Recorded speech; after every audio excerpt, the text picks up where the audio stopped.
Hi, welcome to Google Classroom tutorial. In this video, I will show you how you can create your own virtual classroom. First, launch Google Classroom and log into your own account. From here, please click the plus icon and choose the Create Class option. So just make sure that you read through the terms and conditions, and once you're done, just tick the box and hit continue.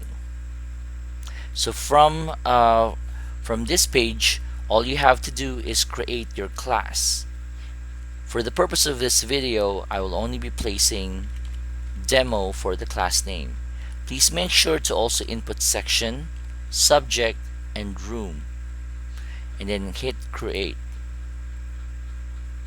After pressing the create button, the Google Classroom will be created with the information you have provided.